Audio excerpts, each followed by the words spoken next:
So আমি already এই ডিভাইসটার উপর একটা পোস্ট করেছিলাম। আসলে পাওয়ার ইনভার্টার হচ্ছে এটা এবং ১০০০ ওয়াটের হচ্ছে এর গাইড স্পেসিফিকেশন লেখাই থাকে এবং এটা মূলত ১২ ভোল্ট থেকে ২২০ ভোল্ট পর্যন্ত হচ্ছে এসি তৈরি করে। মূলত এটার কাজই হচ্ছে ১২ ভোল্টকে ২২০ ভোল্টে ইনভার্ট করা। এই কারণে এটাকে ইনভার্টার সার্কিট বলা হয় এবং এটার যে ব্র্যান্ড সেটা হচ্ছে পাওয়ার ইনভার্টার। তবে আমি রিকমেন্ড করব, আমার এক ভাইয়ের সাথে কথা বললাম, এটা নিয়ে লম্বা সময় কথা হলো এবং সে বলল যে জংফা নামে হচ্ছে আরেকটা ব্র্যান্ড আছে ইনভার্টারের, সেটা সে ব্যবহার করেছে। এটা থেকে সে ওইটাই বেটার পারফরম্যান্স পেয়েছে। সো এগুলো হচ্ছে আপনার পিওর সাইন ওয়েভ দেয় না, ঠিক আছে? এগুলো হচ্ছে মডিফাইড সাইন ওয়েভ তৈরি করে। সো এই ডিভাইসগুলো অনেকটা কাছাকাছি হয়। তো জংফা যেটা সেটার পারফরম্যান্স এটা থেকে বেটার। সো কেউ যদি পারচেস করেন আপনারা সেটা পারচেস করতে পারেন। যদি দারাজে অ্যাভেলেবেল থাকে তাহলে অবশ্যই আমি সেগুলোর বাই লিঙ্ক দিয়ে দেবো। এবং আরেকটা প্রোডাক্ট রিকমেন্ডেড করেছে, সেটা হচ্ছে আমি চেষ্টা করবো সেটারও বাই লিঙ্ক ভিডিও ডিসক্রিপশন বক্সে দিয়ে দেওয়ার। এবং এটা আসলে 100% রিকমেন্ড করবো না। এটা আমি কিনেছিলাম 1200 প্লাস সামথিং প্রাইস ছিল ওই সময়, সেটা কম ছিল। এখন কিন্তু এটার প্রাইস অনেক বেড়ে গেছে, কোথাও কোথাও দেখলাম 1500-1600, মানে যা যেরকম প্রাইস দিতে পারছে বর্তমানে এরকম একটা অবস্থা তৈরি হয়েছে। গরম পড়লেই হচ্ছে এইসব প্রোডাক্টের প্রাইস অনেক মানে আকাশ ছুঁয়ে যায়, এত প্রাইস বেড়ে যায়। সো এটা হচ্ছে রিকমেন্ড তাদেরকে করবো যারা কিনা আমার মতো লাইট ওয়েট কাজের জন্য ব্যবহার করতে চাচ্ছেন। যেমন আমি চাচ্ছিলাম যে আমার মোটামুটি স্টুডিওটা হচ্ছে যে লাইটগুলো আছে সেই স্টুডিওর লাইটগুলো যেন আমি কাভার করতে পারি বিদ্যুৎ চলে গেলে, সেটার জন্য। তবে এই মুহূর্তে আমার কাছে আসলে বড় কোনো ব্যাটারি নাই। সো এটার সাথে হচ্ছে আপনারা অবশ্যই বড় ব্যাটারি ব্যবহার করবেন। আপনারা চাইলে 100 এম্পিয়ার, 120 এম্পিয়ার বা 150-200 এম্পিয়ারের ব্যাটারিও এর সাথে ব্যবহার করতে পারবেন, কোনো অসুবিধা নেই। কিন্তু আউটপুট কিন্তু ম্যাক্সিমাম আপনারা 500 ওয়াটের বেশি পাবেন না। এটার 1000 ওয়াট রিকমেন্ড করলেও আসলে 1000 ওয়াট পাওয়া যায় না। তবে আগেই বলে দিচ্ছি এটা কিন্তু পিওর সাইন ওয়েভ না। সো এটা আপনার বাসাবাড়ির ডিভাইসের জন্য 100% যে ভালো তা না, আবার খুব যে খারাপ তাও না। এগুলো দিয়ে কাজ চালানো যায়, যে লাগানোর সাথে সাথে ডিভাইস নষ্ট হয়ে যাবে এরকম কোনো কিছু হয় না। সো একদিক থেকে ভালো, আবার ভালো খারাপ মিলিয়ে আমার কাজ হচ্ছে প্রোডাক্টের ভালো খারাপ দুইটা দিক আপনাদের সাথে শেয়ার করা। সো প্রথমেই শেয়ার করে দিলাম এবং প্রাইসটা হচ্ছে ভিডিও ডিসক্রিপশনেই পাবেন। আমি যদি এটার বাই লিঙ্ক পাই, কেননা এগুলো আসলে অ্যাভেলেবেল থাকে না সবসময়, বাই লিঙ্ক পেলে আমি অবশ্যই আপনাদের সাথে ভিডিও ডিসক্রিপশন বক্সে শেয়ার করব। আর এটার বক্সটা খোলার পর হচ্ছে আপনারা এখানে একটা কেবল পাবেন। সো দেখতেই পাচ্ছেন বেশ মোটা সোটা কেবল দেওয়া আছে কানেক্টরের সাথে। তার মানে হচ্ছে আপনি এগুলোকে অনায়াসে বড় যে ব্যাটারিগুলো আছে সেগুলোর সাথে ব্যবহার করতে পারবেন। এবং আমি এই ভিডিওতে হচ্ছে টেস্ট করব আমার যে পাওয়ার গার্ডের নতুন একটা ব্যাটারি নিয়েছি। তো এই ব্যাটারিটা দিয়ে টেস্ট করব। এটা একেবারেই রিকমেন্ডেড না, অ্যাটলিস্ট 30 এম্পিয়ারের ব্যাটারি ব্যবহার করা উচিত, 30 থেকে 40 বাইরে উপরে। আর এটা হচ্ছে রিকমেন্ডেড না এই কারণে হচ্ছে আমি যখন বেশি লোড দিয়ে ফেলবো তখন কিন্তু এই ব্যাটারি আপনার তেমন একটা ব্যাকআপ দিবেই না। তারপর আমরা টেস্ট করব, চেষ্টা করব আমার স্টুডিওর যে লাইটগুলো আছে, বেশ অনেকগুলো লাইটই তো আমি ব্যবহার করি। সো আমরা সেগুলোকে একটু টেস্ট করে দেখবো যে আসলে এই ব্যাটারিটা দিয়ে আমরা ব্যাকআপ পাচ্ছি কিনা। আর এই তো গেল, এগুলো হচ্ছে কানেক্টর। এই দুইটা হচ্ছে আপনার ব্যাটারির দুইটা ক্লিপের সাথে পজিটিভ নেগেটিভ কানেক্ট করবেন। So heavy strong. তো আমার কানেক্টরগুলো পছন্দ হয়েছে এবং তারগুলো কোয়ালিটিও বেশ ভালো। আর এখানে হচ্ছে এই কানেক্টর দুইটা যাবে আমাদের ইনভার্টারের মধ্যে।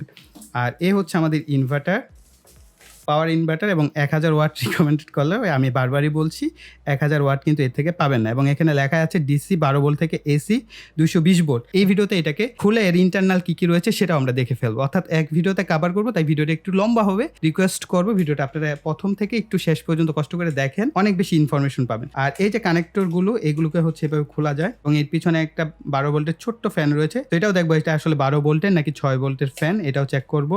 আর সামনের দিকে হচ্ছে আপনার একটা সুইচ রয়েছে, আর একটা হচ্ছে গ্রিন বাতি আর একটা হচ্ছে রেড বাতি। আর এখানে হচ্ছে আমরা আউটপুট নেওয়ার জন্য আমাদের একটা সকেট দেওয়া আছে। সামনের অংশটা টিনের, পিছনেরটাও মেবি মানে মেটাল জাতীয় পদার্থ, আর হচ্ছে উপরেরটা প্লাস্টিক। ওকে, সো এখন হচ্ছে এই যেগুলোকে খুলে এইভাবে আমরা আমাদের যে ব্যাটারি কানেক্টরটা আছে সেটাকে কানেক্ট করে ফেলবো। সো এখানে খেয়াল রাখবেন কালোর সাথে কালো, একটা ওয়াশার হচ্ছে নিচে আর একটা ওয়াশার হচ্ছে উপরে দিব আমরা। দেওয়ার পর হচ্ছে উপরে যে কানেক্টরটা এটাকে এভাবে ঘুরিয়ে লাগিয়ে ফেলবেন এবং কানেকশনগুলো চেষ্টা করবেন মজবুতভাবে দেওয়ার। এবং এই ডিভাইসটা ভালো না খারাপ সেটাও চেক করি নাই, আপনাদের সাথে শেয়ার করব বলে। সো এখন যদি এই প্রোডাক্ট খারাপও হয় আমি রিটার্ন করতে পারবো না, কেননা এটার মেয়াদ অলরেডি শেষ হয়ে গেছে। সো তারপর দেখা যাক, আমরা কানেক্ট করে ফেলি। এরপর লাল যে কানেক্টরটা আছে এটা হচ্ছে আমরা ব্যাটারির পজিটিভের সাথে কানেক্ট করব, আর কালো ক্লিপটাকে হচ্ছে ব্যাটারির নেগেটিভের সাথে। এখন যদি সুইচটাকে অন করি তাহলে আমরা দেখতে পাচ্ছি যে সবুজ রঙের বাতি কিন্তু জ্বলে আছে। সো এটার মধ্যে কিন্তু কোনো চার্জার সেকশন নাই যে আপনি এটাকে দিয়ে হচ্ছে আপনি ব্যাটারিকে চার্জ দিবেন। এর জন্য অবশ্যই আপনাকে আলাদা চার্জার কিনতে হবে বা আলাদা চার্জার সিস্টেম তৈরি করে নিতে হবে। এবং এটার ফ্যানটা এখন শব্দ করছে। সো আপনারা হয়তো শব্দটা পাচ্ছেন। সো এটার ফ্যানের শব্দ হচ্ছে মোটামুটি খারাপ না, ভালোই শব্দ আছে এটার ফ্যানের শব্দ হচ্ছে। সো যেটা বলছিলাম সেটা হচ্ছে যে অবশ্যই আপনাকে একটা চার্জার তৈরি করে নিতে হবে। আপনি চাইলে ট্রান্সফরমার দিয়ে তৈরি করে নিতে পারেন অথবা অ্যাডাপ্টার ব্যবহার করতে পারেন, অর্থাৎ রিকমেন্ড করবে আপনার ব্যাটারি যেরকম ব্যবহার করবেন সেই ধরনের একটা চার্জার কিন্তু আপনার সেই ব্যাটারির জন্য অবশ্যই প্রয়োজন হবে। এটার কাজ শুধু এই 12 ভোল্ট থেকে এটাকে 220 ভোল্টে কনভার্ট করা। তো এখন হচ্ছে আমরা এটাকে লোড দিয়ে দেখবো যে আসলে এটা কিরকম পারফর্ম করে সে বিষয়টা। আমাদের ইনভার্টার এবং এই ইনভার্টারের সাথে হচ্ছে এই আমার মাল্টি প্লাগের সাথে হচ্ছে মোটামুটি অলমোস্ট সমস্ত যে ডিভাইস আছে সেগুলোকে কানেক্ট করা যায়। সো এই পাশে একটা সফট বক্স আছে, আর এই পাশে হচ্ছে একটা রিং লাইট এবং এটার সাথে একটা আমব্রেলা লাগানো আছে, আর নিচে আরেকটা লাইট রয়েছে এবং ওই পাশে আরেকটা ছোট্ট লাইট আছে। এবং সমস্ত বিষয়গুলো কিন্তু আমার এই রুম থেকে হচ্ছে ওই একটা মাল্টিপ্লাগ থেকে লাইন দেওয়া। এবং আরেকটা বিষয় হচ্ছে এখানে আমার একটা এয়ার কুলার আছে ভিশনের। সো এইটাকেও আমরা একত্রে সবগুলোকে লাইন দিয়ে দেখি আসলে আমাদের এই ছোট্ট ব্যাটারি এই ইনভার্টার দিয়ে আউটপুট দিতে পারে কিনা। সো কিছুটা হয়তো সে কি ভাব দেখতে পাচ্ছেন, কারণ আমি স্মার্টফোন দিয়ে হচ্ছে রেকর্ডটা করছি এখন আপনাদের আসলে লাইভ সমস্ত বিষয় দেখানোর জন্য। সো আমরা এটাকে একটু কানেক্ট করে নিচ্ছি, অর্থাৎ আমরা আউটপুটে এই মাল্টির লাইনটাকে কানেক্ট করে দিচ্ছি। ওকে ফাইন, এখন বিসমিল্লাহ বলে হচ্ছে আমরা সুইচটাকে অন করে দেই। আমাদের এইখানে সফট বক্স জ্বলছে পারফেক্টলি। সো কিছুটা একটু বাড়িয়ে দিচ্ছে। সো আর ওই পাশে ওই লাইটটাও ভালো মতোই জ্বলছে এবং এই পাশে আমাদের যে এয়ার কুলার সেটাও অন হয়ে গেছে। যে এয়ার কুলারটা অন করি, সো ফুল পাওয়ার দিতে পারছে না এয়ার কুলার অন করার পর, আমরা এটাকে অফ করে দিচ্ছি। সো এয়ার কুলারের মোটামুটি ভালোই পাওয়ার। সো এটা ছাড়া আমরা মোটামুটি লাইটগুলো ভালো মতোই জ্বলছে এবং আমরা যদি এই লাইটটাকে অন করে দিই তো মোটামুটি সব লাইট জ্বলছে। সো দেখতে পাচ্ছেন এবং লাইটগুলো মোটামুটি ব্লিঙ্ক করছে। সো এই পাশে যে রিং লাইট এটা ভালো মতোই জ্বলছে এবং দেখতে পাচ্ছেন লাইটগুলো মোটামুটি ভালোভাবেই, এলইডি লাইটটাও জ্বলছে। সো একটা বিষয়, আমার সফট বক্সও কিন্তু আলো ব্লিঙ্ক করছে এবং আমাদের ওই যে ল্যাম্পটা আছে ওটাও কিন্তু আলো কিছুটা ব্লিঙ্ক করছে। অর্থাৎ এই যে ব্যাটারিটা আসলে ব্যাটারির প্রপার যে এম্পিয়ারটা দরকার সেটা কিন্তু আমাদের দিতে পারছে না। তো এখন আমরা আরেকটা টেস্ট করব, সেটা হচ্ছে এটার যে ইনপুট সেকশনটা আমরা এখানে একটা এসএমপিএস দিয়ে লাইন দিয়ে দেখবো যে আমাদের সমস্ত ডিভাইস চলে কিনা। সো আপনারা দেখতে পাচ্ছেন এখানে হচ্ছে আমি এসএমপিএসটা কানেকশন করেছি এবং আমাদের এই এসএমপিএসটা বা এই পাওয়ার সাপ্লাইটা হচ্ছে 10 এম্পিয়ার, 12 ভোল্ট 10 এম্পিয়ার হচ্ছে আউটপুট দিতে পারে। এবং এইখানে হচ্ছে ইনভার্টারের সাথে দেখেন এই যে ক্লিয়ার কানেকশন, জাস্ট পজিটিভের সাথে পজিটিভ, আর এখান থেকে হচ্ছে 220 ভোল্ট সাপ্লাই দিচ্ছে। যেহেতু এই ছোট ব্যাটারির জন্য আসলে ইনভার্টার না, এটা আমরা বুঝে গেছি যখন কিনা আমরা বাতিগুলোকে কানেকশন করছি সেগুলো কিন্তু বেশ ব্লিঙ্ক করছিল এবং স্টেবল থাকছিল। এটার মেন কারণ হচ্ছে এটার যে এম্পিয়ার দেওয়ার আউটপুট দেওয়া দরকার সেই পরিমাণ এম্পিয়ার কিন্তু সে আউটপুটে দিতে পারছিল না। এবং আমাদের যে এয়ার কুলার সেটা কিন্তু প্রপার রান হচ্ছিল না যখন এটা রান করেছি। সো আমাদের ব্যাটারি হচ্ছে এম্পিয়ার সাপ্লাই দিতে পারছে না। সো এখন দেখা যাক এসএমপিএস দেওয়ার পরে কি হয়। এতে আমাদের আউটপুটটা যাচাই করা হবে যে এই ইনভার্টারটা আসলে কতটুকু আউটপুট দিতে পারে। সো এখন অন করি। সো এখন দেখেন এখন কিন্তু আমার সফট বক্স ওই পরিমাণ ব্লিঙ্কেও নাই, কোনো ব্লিঙ্কই নেই, একদম স্টেবল অবস্থায় আছে এবং রিং লাইটও খুব ভালো স্টেবল আলো দিচ্ছে। এবং আমাদের পিছনে যে লাইটটা ব্লিঙ্ক করছিল টেবিল ল্যাম্প যেটা, সেটাও কিন্তু পারফেক্টলি এখন জ্বলছে, একদম পূর্ণ আলোতে জ্বলছে। এবং এই লাইটটা অফ, আমরা এটাকে অন করে দিই। সো এই লাইটটা অন হয়ে গেছে। এখন ফাইনাল যেটা টেস্ট এটা হচ্ছে আমরা এটাকে পাওয়ার দিয়ে দেখি কি হয়। সো এটাকে পাওয়ার দেওয়া মানে সব বন্ধ হয়ে গেছে, আমরা আবার অফ করে দিই, আবার অন করি। এটা আমাদের হচ্ছে এয়ার কুলারের মতো বড় লোডকে সাপোর্ট করতে পারছে না এবং এটা সাউন্ড করছে। সো আমরা এটা রিস্ক আর না নেই, আমরা এটাকে অফ করে দিই।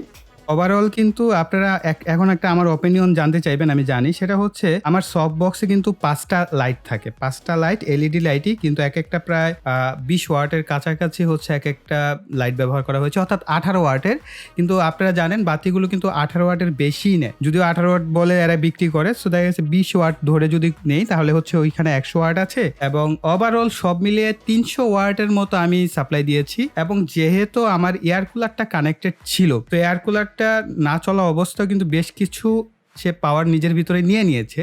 সো সেই হিসেবে বলবো আপনারা 400 থেকে 500 ওয়াট, এবং আপনি যদি আপনার বাসায় ব্যবহার করতে চান সেক্ষেত্রে একটা ফ্যান, 2টা লাইট আপনি ব্যবহার করতে পারেন, 18 ওয়াট বা 20 ওয়াটের 2টা বা 3টা লাইট ব্যবহার করতে পারেন, কিন্তু একটা ফ্যান আপনি অনায়াসে চালাতে পারবেন। এবং অবশ্যই ব্যাটারির এম্পিয়ার বেশি হতে হবে। আমার মতো এরকম ছোট ব্যাটারি দিয়ে কিন্তু ট্রাই করবেন না। ছোট ব্যাটারির জন্য হ্যাঁ ট্রাই করা যাবে, সেটা হচ্ছে এই ধরনের একটা ব্যাটারি দিয়ে হচ্ছে আপনি জাস্ট 2-3টা লাইট জ্বালালেন, সেটা আপনি মোটামুটি আধা ঘন্টা 40 মিনিটের মতো একটা ব্যাকআপ পেলেন, লাইটের জন্য পারফেক্ট। বা আপনার ছোট যে এখনকার হাই পাওয়ারের যে ফ্যানগুলো পাওয়া যায়, ওগুলো খুব কম ওয়াটের হয়, 10 ওয়াট 15 ওয়াটের হয়, সেগুলো আপনি চাইলে ব্যবহার করতে পারবেন। আই থিঙ্ক 400 ওয়াটের মধ্যে বা 500 ওয়াটের মধ্যে সীমাবদ্ধ থাকবেন। 500 ওয়াটের উপরে তো ক্রস করবেই না, বরং 400 ওয়াটটা পারফেক্ট।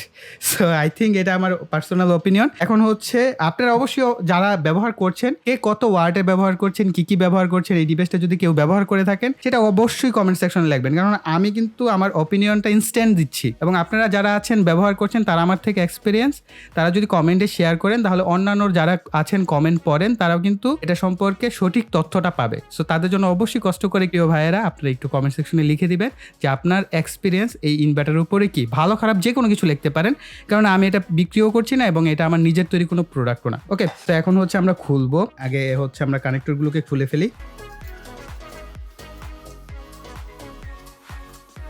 একে একে এর চারপাশে যত নাট আছে সেই নাটগুলোকে হচ্ছে এখন খোলা শুরু করে দিব। তো একে একে আমরা আগে নাটগুলোকে খুলবো।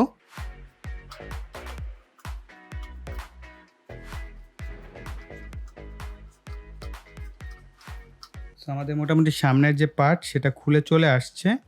সো পিছনে অনেকগুলো স্ক্রু আছে এবং সাইডেও আছে। সো আমরা সব খুলবো।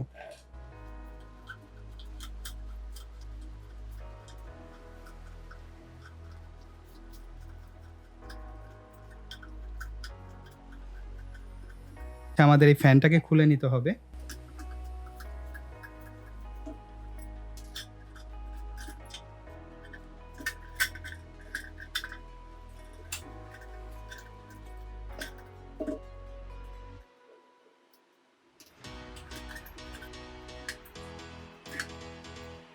সো এ হচ্ছে আমাদের যে ব্যাটারি টার্মিনাল অর্থাৎ কানেক্টর টার্মিনাল সেগুলো। সো আমরা এটাকে খুলে ফেলেছি এবং এই পাশের অংশ মোটামুটি এই যে উপর থেকে খুলে চলে আসছে। সো ভালোই হয়েছে। সো এটা হচ্ছে উপরের পার্ট, আমরা এটাকে পাশে রাখছি। এই হচ্ছে ফ্যান এবং এইখানে যে ফ্যানটা ব্যবহার করা হয়েছে ডিসি 12 ভোল্ট অর্থাৎ 12 ভোল্টের হচ্ছে এখানে কুলিং ফ্যানটা ব্যবহার করা হয়েছে।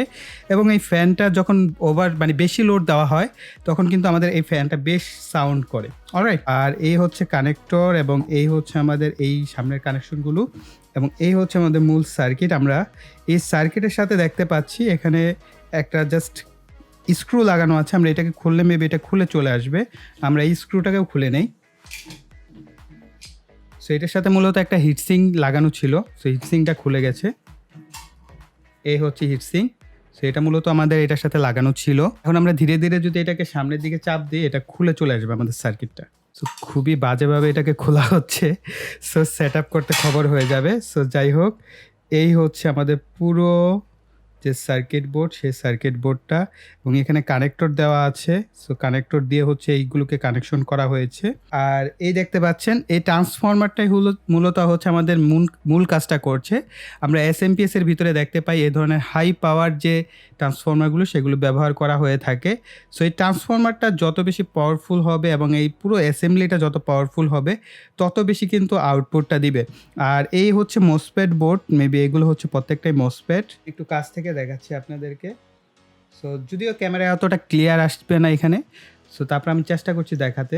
সো এখানে হচ্ছে 7N60 লেখা। সো আসলে এই মসফেটগুলোর সাথে আমি খুব একটা পরিচিত না, যেহেতু ইনভার্টার সেকশনে আমার কাজ খুবই কম হয়ে থাকে। এই পাশেও দেখা যাচ্ছে যে মোটামুটি 2টা ট্রানজিস্টর টাইপ আছে, এগুলো হয় মসফেট না তো ট্রানজিস্টর। এখন হচ্ছে মডেল নাম্বার বলে আর আপনাদের বোর করব না। এই হচ্ছে ইন্টারনাল যে সার্কিটটা, সেই সার্কিটটা আপনারা দেখতে পাচ্ছেন এবং সার্কিটটার কোয়ালিটি মোটামুটি বেশ ভালোই মনে হচ্ছে। এবং এখানে দেখতে পাচ্ছেন মোটামুটি সিল করা আছে ভারী করে, যাতে হাই এম্পিয়ার প্রডিউস করতে পারে। তার জন্য সার্কিট ওই পরিমাণ মোটামুটি পিসিবির যে কোয়ালিটি মোটামুটি বেশ ভালো। তবে ডাবল লেয়ার বোর্ড হওয়া সত্ত্বেও এই বোর্ডগুলো বেশ পাতলা পিসিবি বোর্ডটা। আর একটু পুরো সাইজের বা হাই কোয়ালিটির পিসিবি হলে আর একটু বেটার পারফর্ম হয়তো আমরা পেতাম। এবং ম্যাক্সিমাম কম্পোনেন্ট হচ্ছে এসএমডি কম্পোনেন্ট। দেখতে পাচ্ছেন এখানে ডায়োডগুলো ব্যবহার করা হয়েছে মোটামুটি 1N5408 মেবি এই ধরনের, এবং বিভিন্ন টাইপের হচ্ছে কম্পোনেন্ট আছে, রেজিস্টর ট্রানজিস্টর যা যা থাকে, ক্যাপাসিটর, সেগুলো ম্যাটেরিয়ালস আছে। এখানে একটা আইসি চিপ আছে। সো এইগুলো আসলে দেখার জন্য ম্যাগনিফাইং গ্লাসের প্রয়োজন। সো আই থিঙ্ক এর থেকে বেশি ডিটেলস আপনাদের প্রয়োজনও নাই। এটার ভিতরে কি আছে বা কি স্টাইলে করা হয়েছে সমস্ত বিষয়টা আপনাদের সামনে হচ্ছে আমরা একদম খুলে টুলে ডাক্তারদের মতো এদের সার্জারি করে ফেললাম যে আসলে কার কি আছে সেগুলো সমস্ত বিষয় আমরা কিন্তু দেখে ফেললাম যে এর ভিতরে এবং বাহিরে কি কি রয়েছে এবং এর ইন্টারনাল এবং এক্সটার্নাল আমরা টেস্ট কিন্তু মোটামুটি করে ফেলেছি। তো এখন হচ্ছে আমি এগুলোকে ধীরে ধীরে সিমুলেশন করতে থাকবো। তার আগে হচ্ছে আপনাদের কাছ থেকে বিদায় নিচ্ছি।